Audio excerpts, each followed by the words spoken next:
कोनो असर नहीं पड़ल। झन उ बलियो भइल बा, मजबूत भइल बा और कंक्रीट भइल बा। वो हिसाब से नेपाली कांग्रेस उतरल बा अभी के मैदान में। लेकिन एकरा पहले भी कितना कितना जनप्रतिनिधि नेताजी लोग पर कितना कितना नेताजी लोग बानी ऊपर कहीं ना कहीं मुद्दा मुकदमा पार्टी के द्वारा चलला आ फिर भी वो लोग के कुछ ना होला। पार्टी के पार्टी ही हरावेला नेपाली कांग्रेस के पार्टी हो जी। पक्ष विपक्ष दूगो मुद्दा होला जी। वो भी कहीं जाके मिला पत्र भी होला जी। न्यायाधीश के टेबल पर भी जाके। जी जी। तो वो मिला पत्र हो सकता। जी। तो पार्टी के मुद्दा भइल वो भी मिला पत्र ना हो सकता। वो एक ढिकाव के ना चल सकता जी। ये बात के कोनो अर्थ नहीं है। यानी कि ई जौन ई दूगो गुट बा, ई दोनों गुट एकता बना के लड़ी। दूगो गुट हइले नहीं है।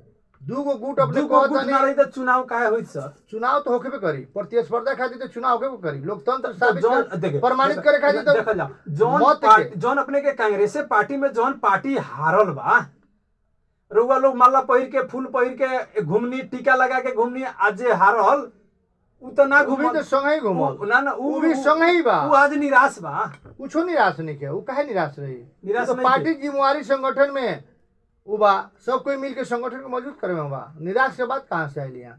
उ तो जनता, उ तो का बा कि जे कार्यकर्ता के, क्रियाशील कार्यकर्ता के विश्वास ल ठीक बा, एकरा में हमनी के लोकतांत्रिक सिस्टम के प्रयोग कइल जा। जी जी। ई तो जन देश के लोकतंत्र खातिर और जन सुदृढ़ काम बा, ओकरा के और जलमल देवेला ई काम बा। ई जोन कांग्रेस के पार्टी के जोन चुनाव के जोन सिस्टम बा, जोन अधिवेशन के सिस्टम बा, ऐसे तो नेपाल के लोकतंत्र मजबूत हो रहा बा। आज उहे बात बा जे हारल भी सब कोई संग ही बा। उ सब लोग कोई ओकरो जिम्मेवारी देहल बा, ओकरो के जिम्मेवारी देहल गइल बा, ओकरो पोस्ट मिलल बा, मिल के संगठन चला रहल बा। यानी कि 5 साल रुआ मेयर बन चुकल बानी, अपने के पार्टी से ही दोसर आदमी फिर दावादारी बाटे कि अब किया टिकट हमारा चाहिए। अपने 5 साल चला चुकल बानी, दोसर पार्टी कहीं ना कहीं अपने के वो गुट के दोसर आदमी कहता कि हमरा टिकट चाहिए, रुआ काथी कहे? हमरा ओमे कथी कहे के बा? माने टिकट रुआ मिले के चाहिए। टिकट का बा? हां, टिकट का बा हमरा से अच्छा लोग आई। जी जी। पार्टी के नेता लोग के कहे के मतलब कि सब लोग के पार्टी अपना ही के है। अपने 5 साल कहीं ना कहीं 5 साल अपने के चला चुकल बानी। अब उकर दावेदारी बाकी ना अब किया टिकट हमरा मिले के चाहिए। अगर अपने के टिकट फिर मिल गई अपने के उनकरा ना मिलल तो उ का करियन? अपने के जीतइहन ना कि हरइहन सर? एक बात अपने के जान लेवे के पड़ल। जी जी। कि कांग्रेस पार्टी है। जी जी। कांग्रेस पार्टी में एक ही गो नीति, एक ही गो नियम हुई। जी जी। और हमरा हम आज बानी पोस्ट में बानी, आवे वाला चुनाव आवता। जी जी। हमरा से अच्छा भी कोई साथी के अवसर मिल सकता। जी जी। हमरा मिल सकता। जी जी। और हमरा ना मिली जी। तो हम कहे के मतलब उनका विरोध में जाए ई ना हो सकता। जी जी। और हमरा औरो साथी लोग आकांक्षा रखलक अपन। जी जी। अपन माने दावेदारी रखलक। जी जी। और ओकरा ना मिल सकता तो वो विरोधे में जाई, हो बात ना हो सकता। यानी कि और जेकरा टिकट मिल जाई सब कोई मिल के परसागढ़ी नगर पालिका के अगर मेयर पद के उम्मीदवार अगर दोसर केहू होखता तो लोक नारायण सर पूरा सपोर्ट करे ओकरा के विजयी बनावे में। कांग्रेस के जे भी होई जी उम्मीदवार जी, ओकरा के कांग्रेसी जे भी होई जी, ओकरा के मन वचन कर्म से सहयोग करी। रुआ सहयोग करे हम तो करबे करें, बाकी जे भी कांग्रेसी उ करी। माने यानी कि अपने के उ कोनो विवाद के विषय ना हो, विवाद के विषय ना हो। लेकिन आजकल देखल जाओ पूरा परसा जिला ना बल्कि हर जगह कांग्रेस के एगो इहे सोच बा कि चुनाव जब आवेला तो टिकट लेवे के देवे के ही क्रम में देखल जाओ इनका ना बल्कि उनका टिकट मिल जाला तो कहला लोग कि यही से कांग्रेस पार्टी हार गई। तो एमे अपने के परसागढ़ी नगर पालिका में अगर दोसर केहू के टिकट मिलता तो लोक नारायण सर पूरा सपोर्ट करके वहाँ के विजयी बनावे में एकता बनाए। ओमे कोनो बात पार्टी के नीति अपने एगो व्यक्ति खातिर ऐसन बात काहे कहत? यहाँ एगो 3-4 आदमी के नाम हमरा के बतेला कि अब हमनी के दावेदारी बानी सन मेयर साहब उ टिकट छोड़े वाला नहीं खन। तो वही से कहनी है कि मेयर साहब अगर वो लोग का टिकट अगर पार्टी दे देता तो मेयर साहब काथी करम दोसर पार्टी से टिकट लेकर लड़म की? अपने के ही बात के कोनो औचित्य ही नहीं है। जो हम बात कर रहा बानी उ बात के अपने के बात हम मानता नहीं, एक बात की हमर उत्तर पहले खत्म करे दी, ओकरा बाद सवाल दोहराए। जी जी कहीं ना तो रुआ हमर उतरे ना खत्म होई, हम दू शब्द कहे रुआ फिर सवाल दोहराए, फिर तो ना ना ना ना माने ई तर्क वितर्क के कोनो अर्थ ना भई। ना ना सर सवाल के जवाब हमर एगो बात सीधा बा। जी जी ई बात के कोनो दोसर किस्म से बंगेला के कोनो हमनी के अर्थे नहीं के। जी जी कांग्रेस के नीति भ्रष्ट बा। जी जे कैंडिडेट होई ओकरा के सब कोई मिलके सहयोग करी, सहयोग करें एकदम करी, पूरा दिल से एकदम करी। दोसर हम करम तो का करम, सब लोगे के सहयोग करी। अपने के ई भी बात रहल बाटे कि लोक नारायण सर पार्टी बड़ा बदलेनी, एमे कितना सत्यता बा? पहले ये माले में रहनी, ओकरा बाद में कहीं ना रापरापा जनशक्ति में रहनी, तो फिर कहीं अगर ना मिलल टिकट तो फिर दोसर पार्टी से जाके चुनाव लड़ जाएम की इहो बात कहीं बा। कहीं ना कहीं रुआ भरम में बानी, कहीं ना कहीं हमारा बारे में रुआ जानते नहीं थी। ना ना हमरा मिलल बा सवाल इसे कहीं ना कहीं रुआ जानते नहीं कि रुआ भरम में बानी। हम कांग्रेस छोड़ के कोनो पार्टी में आज ले रहले नहीं रहल, ओकर प्रमाण होके के पड़ल, ओकर माने अभिलेख होके के पड़ल। पता लागल बाटे कि अपने ज्यादा दिन ना टिकेनी, वही से हम कहनी है। ना तो रुआ कितना जानता नहीं। जी जी रुआ जाने के पड़ल जी जी कि रुआ कहाँ माले में हमरा के देखले बानी। ना ना कहे रुआ कहाँ रापरापा में जनता कहता कि जे उसर से ही सवालवा पूछ दे, हम वही से हम पूछ देता नहीं। हमरा कहे के मतलब का बा कि जोन चीज से रुए क्लियर बानी, जी जी तो सवाल रुआ काहे पूछे? जी जी जो चीज रोवे जान रहल बनी हमरा बारे में कि हई हो हई ना हो। ना ना हम अभी के पीरियड में सब नेताजी लोग देखता नहीं कि ना कांग्रेस के नेताजी लोग दूसर पार्टी में चल गइल कि ना, ओकर मतलब का भइल? टिकटे ना कंफर्म भइला के चलते। ओकर अर्थ का भइल? ओकर अर्थ तो ई ना भइल कि जो कोई पर अब कोई का कर रहल बा, कोई अपन पार्टी छोड़ के उ पार्टी में चल गइल। जी जी तो कांग्रेस पार्टी के हम व्यक्ति बानी, जी जी तो हमरो पर उहे फार्मूला लागी तो जरूरत नहीं। ना ना जरूरी नहीं है, लेकिन फिर भी पूछे के पड़ल। पूछे के कोनो अर्थ नहीं के, जोन चीज रुआ कंफर्म बनी तो काहे पूछे? जी जी पूछे कोनो अर्थ नहीं के। जी जोन जानता नहीं जानत उ बात के कहीं कि हाँ ऐसन भी बात में का बा, या प्रमाण कोनो लेके बात करी कि हाँ हियां हई बा तो बात करी। जी जी जी जी वैसन हमर अपन हमर ना कभी सोच हो, ना वैसन बैकग्राउंड के हम व्यक्ति है, ना वैसन पृष्ठभूमि से हम बानी कि जो हम हर साल पीछे, हर वर्ष पीछे हम पार्टी हम फेरे वाला काम करी ने। हम पार्टी से के पहले हमनी सामाजिक सेवा में रहनी सन, विद्यार्थी रहनी, ओकरा बाद जी जी हम गैर सरकारी संस्था के मार्फत भी हमनी सेवा देते क्लब के अध्यक्ष रानी रहुआ, ओकरा बाद क्लब के अध्यक्ष के कहीं ना कहीं वो घर कहीं ना कहीं अपने अभी ओकरा के पार्टी ऑफिस एथी ऑफिस बनैले बानी संपर्क के, तो रोवा ई जानकारी नहीं है जी। अभी जाके देख लीजिए क्लब के घर वैसन परसा जिला में है, गैर सरकारी संस्था गाँव में कोई के घर ना हो। अच्छा बाटे। तो रहल बात की जो अपने हमनी के कुतर कुर ना जाइल, तर्क कुर जाइल जाओ। जी जी अब रह गई बात की कोई के रुआ लगे टिपावे के तर्के ना होखे, औ घास भूसा कुछो टिपा देवे, ओकरे पर हमनी के तर्क में लग जाइले तो कोनो अर्थ ना भइल। फिर तर्कित बात होखो, तर्कित छलफल होखो, सवाल जवाब होखो। अब जितना देर हुआ डिबेट करे ओकरा खातिर हम तैयार बनी, लेकिन उचित बात खातिर बात होखो। एकरा बात का बा कि जे सामाजिक सेक्टर में हम रहनी, हम 2000 हमनी के विगत समय में सलसी के वक्त में हमने जौन बेरा 47 साल में हमने यहाँ रहनी से बीरगंज में, वो बेरा देहात के सब विद्यार्थी आके सेंटर पर बीरगंज में जौन बेरा 46-47 साल के बीच के बात हो, वो बेरा हमनी के आंदोलन में हमनी के पूर्ण भूमिका रहे। 17 वर्ष 18 वर्ष की उम्र के भीतर के बात हो। वो बेरा हमनी के पूर्ण कांग्रेस के प्रति, नेवी संघ के प्रति हमने पूरा वफादारी रूप से हमनी के वो बेरा कले अपने के अब मालूम बा कि ना बा। ओकरा बाद के बाद में हमनी के अपन पढ़ाई लिखाई भइल, हमनी के अपन सामाजिक सेक्टर में लगनी सन। 2000 अपने के 53 साल के बाद में हमनी के कांग्रेस में आबद्ध होके कंटिन्यू हम कांग्रेस में बानी। ओकरा बाद हमरा कोनो पोस्ट भी ना मिलल। ई बात कहता नहीं कि हम 2053 साल से अपने के एक और बात हमरा ना पूछे के, लेकिन फिर भी पूछम, अपने के सदस्यता भी अपने के गांव से नहीं खे सर, इतना बात कहता नहीं। अब अपने तो अब बात अपने के सदस्यता नहीं खे तो हम बानी कहाँ से? अपने के सदस्यता, अपने के नेपाली कांग्रेस के सदस्यता अपने के गांव से मिलल बा सर? एकदम हमारे गांव से, हम क्रियाशील बानी, वहाँ से क्रियाशील बानी, हम वहाँ क्रियाशील बानी। वहाँ महाधिवेशन प्रतिनिधि वहाँ से लड़ल बानी, वह महाधिवेशन प्रतिनिधि के नाता से हम प्रदेश सदस्य में हम जीत के आयल बानी। प्रदेश अभी कौन भरम में रुआ कहाँ से भरम में पड़ जाता नहीं? अभी रुआ क्लियर होके और रुआ बात कहता नहीं, बात पर हमरा याद पड़ जाता। वो याद वैसन हम फिर कहे के चाहे कि हम तर्क के बात कही जाओ ना। अब दिशांतर रुआ माने हो जाए तो ना भाई वो अब कौना भरम में रुआ बानी। अब हम नहीं बुझे सकत, लेकिन हम जो बात कहता नहीं बुझी पूछी ना, रिकॉर्ड देखी ना। हमर सवाल क्रियाशील हम बागेश्वरी गावी से बानी, जी जी बागेश्वरी गावी से परसागढ़ी नगर पालिका वार्ड नंबर 6 से बानी हम। जी जी क्रिया डेलीगेट बानी, क्रियाशील बानी, जी महाअधिवेशन प्रतिनिधि हम जीतनी यहाँ। जी जी महाधिवेशन प्रतिनिधि के हैसियत से हम केंद्र में वोट देवे गईनी। जी जी वहाँ से आगे फिर प्रदेश में हमने के चुनाव लड़के प्रदेश सदस्य में हम नॉमिनेशन देनी। जी जी प्रदेश भर के लोग हमारे के वोट दे के जी। प्रदेश सदस्य हमारे के बनौलक। जी जी यानी कि प्रदेश सदस्य में तो बानी रहुआ, ये तो पूरा कंफर्म बानी, हम वहाँ पर उपस्थित। बाकी चीज में भी कंफर्म हो जाए, बाकी चीज में भी कंफर्म हो जाए। अभी के समय में देखल जाओ तो बड़ा फास्ट तीव्र गति से काम हो रहा बा सर। तभी कौन खराब बात बा? ये तो पहले 5-4 साल 4.5 साल में तो अपने लोग के कहीं ना कहीं काम उतना तीव्र गति में ना रहे।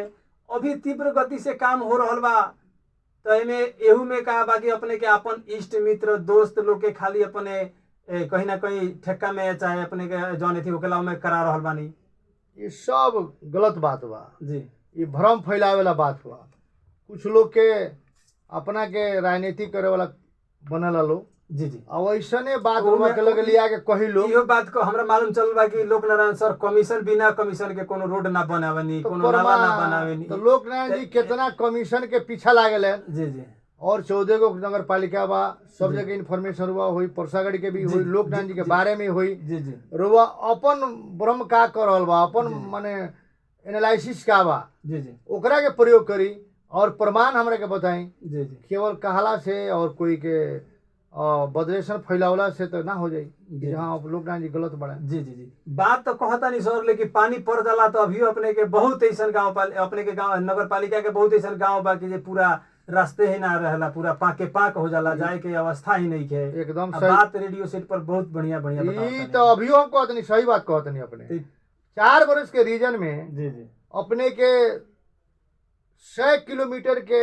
एरिया में बा परसागढ़ी नगर पालिका। जी जी वीरगंज महानगर पालिका के बाद में सबसे बड़ा एरिया बा। शायद थोड़ी लंबा हुई वो हो सकता, लेकिन बड़ा एरिया परसागढ़ी नगर पालिका के बा। जी जी तो आज भी संपूर्ण रोड कवर नहीं हो सकता। जी जी पहले धुरे माटी के सब रोड रहे। जी जी सड़क रहे। जी जी तो ऐसे संपूर्ण नहीं है। अभी भी बहुत चीज हमनी के करे माने करे सकल बानी सन। बहुत भी अभी माने अथावस्था में भी बा। जी जी तो पानी पड़ता, अब नदी बा, पुल बन रहल बा, होम पाइप लगावल बा, बाढ़ आई ओकरा के उखाड़ दी, फिर 2 दिन ओकरा समय लागी, फिर व्यवस्थापन करे के पड़ी, तब जाके ना होई। समस्या तो बढ़ले बा, कुछ समस्या तो ऐसा बा। तो ये समस्या अभी तक ले समाधान अब किया बार रुआ फिर से चुनाव के तो अपने कैसे ही बात कह देता नहीं कि ये 4 वर्ष में संपूर्ण चीज काहे ना भइल। साधन स्रोत से भी संभव नहीं है। मैंने बरखा बरख जाला तो अभियो पाक बा, अभियो जाए के रास्ता निमन से नहीं है। यही से हम पूछनी है कि जे कमती में ओकरा के ग्रेबल और गिरा के जाए वाला हरे के गाभे वाला तो बना देवे के पड़ल न। एकदम बाऊ बजट आइल बा, लेकिन फिर भी काम भइल नहीं। एकदम बाऊ एकदम भइल बा, एकदम भइल बा। जैसे एक और काम करा जाओ सर, 1-2 कह के बताई तो रुआ जे फलाना गांव से फलाना गांव तक ले हम पूरा क्लियर कर चुकल बानी, 1-2-3 कह के ताके बता दिया तो सब लोग सुनता अपने के गांव नगर पालिका के। फलाना गांव से फलाना मतलब जैसे अपने के गांव से, जैसे अपने के गांव कहीं ना कहीं रहल बाटे, कौन गांव अपने के अथी माइंड से मिस्टेक हो अपने के गांव रहल बाटे चैनपुर। तो चैनपुर से जैसे हमनी के बातचीत कर जाओ, पचरुखी होके चाहे बर्निहार होके, अच्छा यहाँ ना होला एक दूजे, हाँ यहाँ से काम यहाँ तक ले हमर पूरा संपन्न हो गइल बा, क्लियर हो गइल बा। कौन कौन काम पूरा क्लियर कर चुकल बानी, 2-4 गो के नाम बता दी तो। अभी का बा जी जी बहुत रूट से में काम भइल बा। जी जी मनवा शांति टोल से अपने के कोयला भर जाए में रुआ दुरुस्त रास्ता बा। जी जी अपने के वैसे ही बगवाना से छतवन टाड़ी जाए वाला 2 नंबर वार्ड में जी जी क्लियर रास्ता बा। जी जी वैसे ही 3 नंबर में अपने के आमो देवी चौक सबिया बिरवा चौक से आमो देवी जाए वाला रोड में क्लियर रास्ता बा। जी जी वैसे ही अपने के हरपुर से अपने के पचरुखी बहुवरवा आवे वाला रोड ग्रेवल वगैरह होके क्लियर भइल बा। वैसे ही अपने के चैनपुर से एकटंगा जाए वाला रोड ग्रेवल होके क्लियर भइल बा। जी जी तो ई सब जौन रास्ता बाटो बाड़ल सन जी जी ई पहिले के अवस्था से छतैली से बारवाटारी जौन उ पुल रहल बाटे, जौन एगो दुर्घटना भई रहे बहुत दिन पहले पानी के समय में, उ पानी पुल भइल- नया एगो एगो कहीं ना कहीं पुल कह रहल बने जी, जी। अपने कह देनी हम बुझ गई जी नहीं। जी ओमे 2 लड़का डूब के मरल, डूब के मरल दूगो सन। बच्चा जी जी जी आज से 3 बरस पहले जी जी जी जी वो भी आई वो रहे। टेंडर करके वो पुल बन रहल बा, वो पुल समापन हो जा रहल बा। जी जी वो बीच में आके मुख्यमंत्री जी लगायत लोग आश्वासन देले रहे लो, जी जी विमल श्रीवास्तव जी माननीय जी भी आश्वासन देले रहलन जी जी कि हमने ये बना देम सन। 1 साल 2 साल हमने के ट्राई माने वेट करके जी बाद में नगर पालिका के ही बजट से हम्म, वो 60 लाख में टेंडर करके हमने के वो पुल अब संपन्न हो जा रहल बा। बरवाटारी हरपुर जोड़े वाला सड़क जी जी जी। यानी वो अब रास्ता पूरा हाँ। क्लियर रूप से हो जाए। हो जाए, पूरा क्लियर रूप से हो जाए। टेंडरे के हमने बनवाओ तनी सो जी जी टेंडर हो गइल बा, अब काम टेंडर हो चुकल बा, अब संपन्न हो जा रहल बा पुल। तो टेंडर पूरे साल के पर साल जेठे के वो टेंडर हो, अभी वो संपन्न हो जा रहल बा। जी जी एकरा साथे साथ अब किया के चुनाव के तैयारी लोकनारायण सर केंगे करतानी, अब किया के चुनाव के तैयारी का बा? चुनाव के तैयारी में का बा, चुनाव जेंगे होला, चुनाव में जेंगे जाई जाला उहे किस्म के तैयारी बा। चुनाव में अब दोसर कोनो ये साल का नया सिरे से कुछ होई, जनता के बीच में हमनी बानी सन, जनता के लोग में जाके हमनी के अपन अब नया परिचय पात्र देवे के नहीं है। जनता सब कुछ जानता, सब लोग सब चीज बुझ रहल बा, अब सब चीज सब लोग देख रहल बा, वो अनुसार से मूल्यांकन होखबे करी। जनता अब क्या 30 गते वोट आई, ओकरा बाद में जनता अपन डिसीजन करबे करी।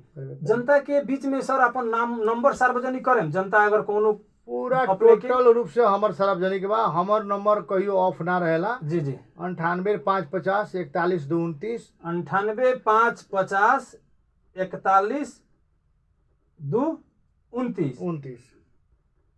98 5 श्रोता रुआ सुन रहल बानी हमनी के सामुदायिक रेडियो तराई 107 मेगाहर्ट्ज और कार्यक्रम रहल बाटे सीधा सवाल। और कार्यक्रम में हमनी के हरेक दिन एगो नया अतिथि, एगो नया नेताजी के हमनी के निम्ति आवनी सन और सीधा सवाल पूछ देवनी सन। जौन सवाल रुआ हमनी के बतैले बानी, कहले बानी, या चाहे हमनी के जौन अध्ययन कैले बानी सन, वैसे ही आज हमर सीधा सवाल के जवाब दे रहल बानी। हमनी के साथ में परसागढ़ी नगर पालिका के प्रमुख रहल बानी, हमनी के साथ में लोक नारायण यादव जी बानी, नेपाली कांग्रेस के प्रदेश के समिति के सदस्य वहाँ के रहल बानी। आज के हमर अतिथि जी रहल बानी। तो लोक नारायण सर अभी के जौन चुनाव बाटे, ए चुनाव में जौन एकरा पहले चुनाव बीतल और अभी के जौन चुनाव आ रहल बा, एमे कितना के फर्क बा? काहे कि ई चुनाव में पहले से कहीं ना कहीं ज्यादा देख रहल बानी हम, प्रयास करे के पड़ल बा, एमे खर्चा बहुत बा, एकरा के केंगे झेलम लगा?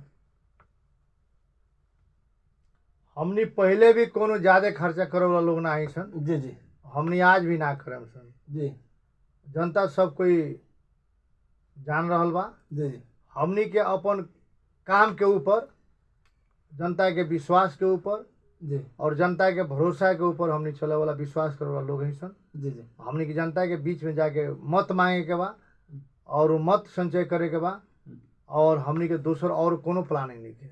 दोसर कोनो प्लान नहीं कौनो के। जाते जाते ये भी बता दी हमनी के कि यदि अपने के नेपाली कांग्रेस से अगर दोसर प्रतिस्पर्धा करे खतरा दोसर व्यक्तित्व के अगर टिकट पार्टी देता तो लोक नारायण सर कोनो विरोध ना करें, कोनो दोसर पार्टी में ना जाम, ओकरा के समर्थन करके विजयी बनावे के प्रयास करें। अपने के इस सवाल के हम जवाब पहले दे चुकल बानी ना पहले देनी एक बार जाते जाते हमनी के बता दी। और हमरा के जवाब हमरा हिसाब से देवे दी। जी रुआ जेहेंगे कहे होंगे जवाब हम ना दे हैं। यही जवाब हम पहले भी दे चुकल बानी। पहले जाते जाते हमनी के बता हम दी। कह रहल बानी हमरा के बोले दी। जी जी पहले भी कांग्रेस के नीति नियत में ही नहीं खे बात। जी जी कांग्रेस के जौन विधि विधान जौन बा और जौन एकर अबल समिति जौन बा, अबल जौन नेताजी लोग के जिम्मेवारी बा और नीति जौन जौन नीति लागू हुई, जैसन निर्देशन हुई, बीच में रह के हमनी काम करे वाला बानी सन, काम करके आइल बानी सन, बिहान भी काम करे सन। जी और उ कांग्रेस के नीति कहेला और करावेला भी, सब लोग ओकरा संगे समर्पण होके समर्पित होके सहयोग करी। जेकरा टिकट मिली केवल एक ही गो बात बा, रुख छाप के ही छाप लागी, उ चाहे राव रोके या हमर रोके।